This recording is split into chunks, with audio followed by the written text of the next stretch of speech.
새벽바다보다 더 깊은 곳에서 끌어올린 정체불명의 물질 하나에 미 해군이 요즘 눈이 돌아가 있습니다. 총알을 튕겨내고 불길을 막고 잠수요원의 몸을 감싸는 새로운 방어막이 될 수 있다면서 기존 케블라 방탄 소재와 맞먹는 물리적 성질을 가진 생체 원료를 합성하는 데 성공했다고 발표했죠. 이 물질은 실처럼 뽑으면 거미줄을 떠올리게 할 만큼 가늘고 질기고 물속에서는 순식간에 팽창의 하나의 거대한 그물망으로 변합니다.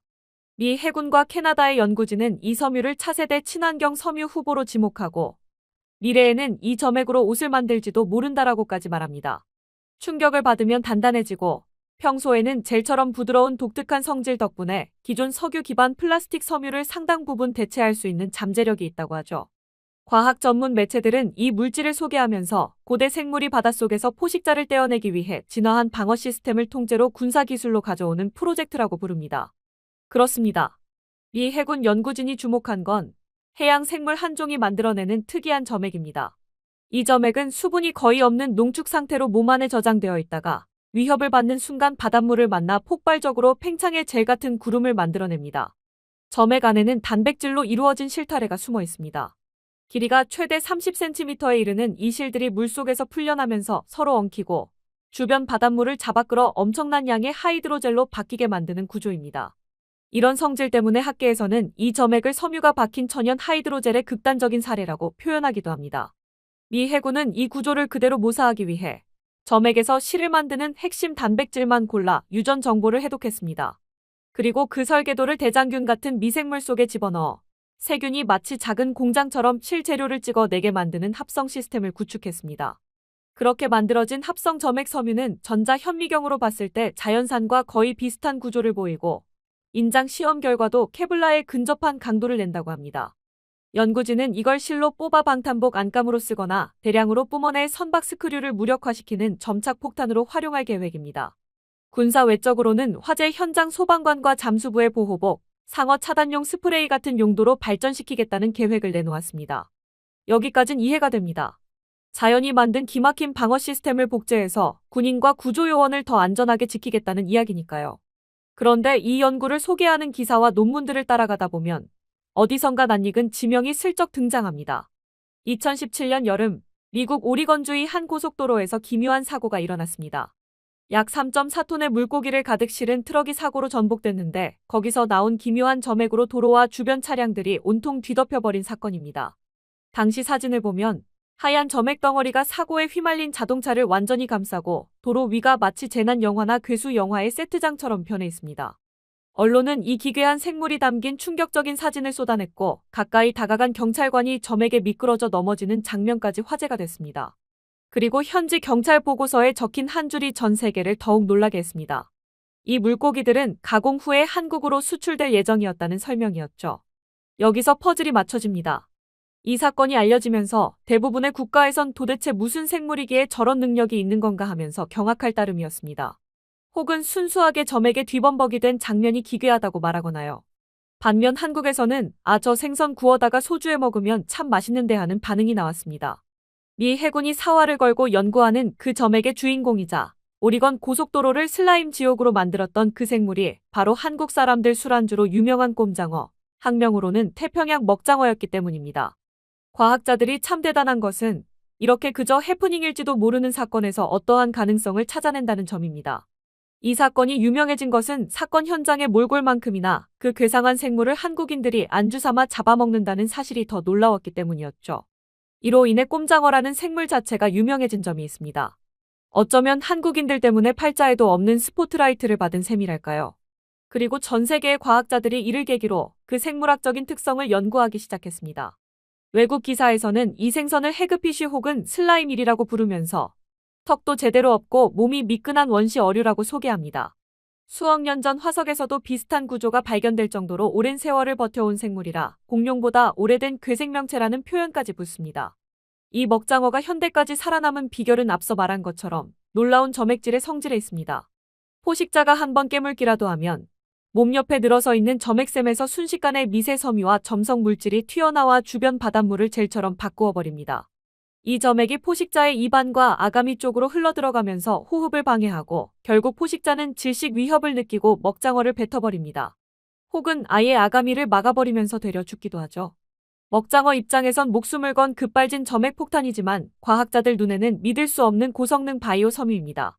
물을 거의 99%까지 품고 있으면서도 구조는 유지되고 실타래 하나하나는 거미줄처럼 유연하고 질깁니다. 그리고 그 반응이 눈 깜빡할 새라고 해도 좋을 정도로 어마어마하게 빠르게 이루어지기까지 합니다. 하지만 여러분도 아시다시피 한국 사람들에겐 이 생물이 전혀 다른 이미지로 박혀 있습니다. 부산과 남해안 쪽에서는 꼼장어 구이가 대표적인 야식과 안주 메뉴입니다. 껍질을 벗겨 손질해서 숯불 위에 올리면 지글지글 기름과 함께 올라오는 향이 기가 막힙니다. 생명력이 어찌나 질긴지 그때까지도 파닥파닥 날뛰지만 허기진 한국인들은 냉정하게 뚜껑을 덮어버릴 뿐이죠. 한때는 이게 징그럽다며 눈 돌리던 사람도 한 점만 맛보면 금방 젓가락 속도가 빨라집니다. 그런데 꼼장어 손질을 직접 본 분들은 다 아실 겁니다. 이 꼼장어를 씻어낼 때 나오는 점액이 얼마나 끈적하고 지독한지요. 물만 닿았다 하면 도마와 싱크대가 미끄러워지고 수돗물로는 잘 씻기지도 않아서 굵은 소금이나 밀가루를 부어가며 문질러 점액을 벗겨내야 합니다. 결국 마지막에는 그 점액을 모조리 씻어버리고 점액이 나오는 껍질까지 벗겨내고 나서야 비로소 석쇠에 올릴 준비가 끝나죠.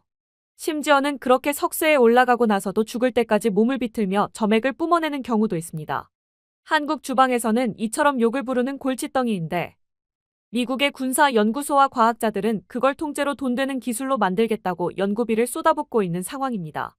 같은 점액을 두고 한쪽에서는 손이 많이 간다고 투덜거리고 다른 쪽에서는 미래의 신소재라며 눈에 불을 켜고 있는 겁니다. 그런데 사실 한국도 이걸 그저 먹기만 하는 것은 아닙니다. 오히려 식자재로서 외국의 학자들보다 훨씬 가깝고 익숙하게 꼼장어를 접해왔던 한국인들인 만큼 그 점액의 잠재력을 미리 알아보고 벌써 연구하고 있죠. 단국대학교 고분자 시스템 공학부 연구팀은 꼼장어 점액의 섬유질 구조에서 영감을 받아 머리카락 굵기의 약 100분의 1에 해당하는 1.5 마이크로미터 지름의 초미세 섬유를 다름 아닌 3D 프린팅으로 뽑아내는 데 성공했습니다. 머리카락이 대략 80에서 100 마이크로미터 정도라고 보면 실제로 100배 가까이 가늘어진 셈입니다.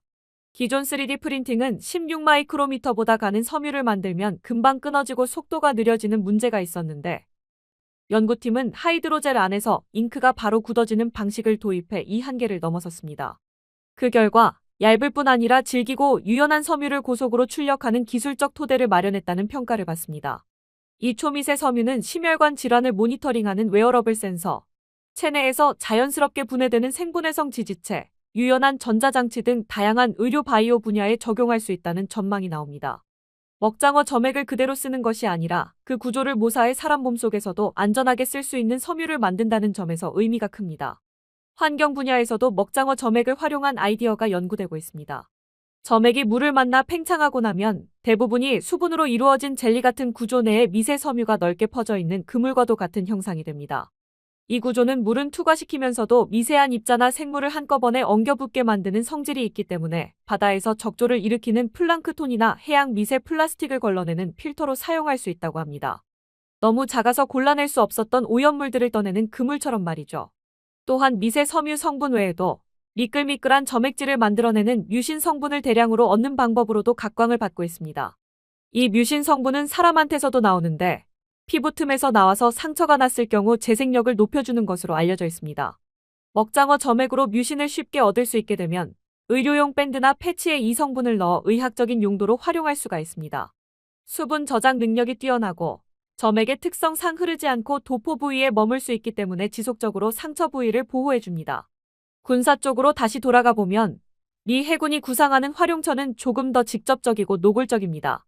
총알과 파편을 막는 유연한 방탄복, 고열과 충격을 동시에 견디는 소방복, 상어가 많은 해역에서 잠수 요원을 감싸주는 일종의 점액 방어막, 그리고 선체에 붙는 이물질을 줄이는 코팅 기술까지 언급됩니다. 물속에서 순식간에 팽창하는 성질 덕분에 함선이나 잠수함의 스크류에 순식간에 엉겨붙어 작동을 방해하는 기술도 연구되고 있습니다. 같은 방식으로 수상 드론이나 기뢰에도 엉겨붙어 안전하게 제거할 수 있을 것이라고 보고 있고요. 물론 이런 와중에도 우리 한국 사람들은 저녁이 되면 꼼장어 2인분을 시키고 굽기 전 그 끈적한 점액을 깨끗이 씻어내느라 바쁘죠. 세계가 탐내는 미래 바이오 신소재를 한국은 먼저 맛으로 정복해버린 셈입니다. 바다 및 어둠 속에서 살아남기 위해 진화한 먹장어의 점액 방패가 이제는 사람의 생명을 지키는 방패와 미래 방위 산업의 신소재로 올라오고 있습니다.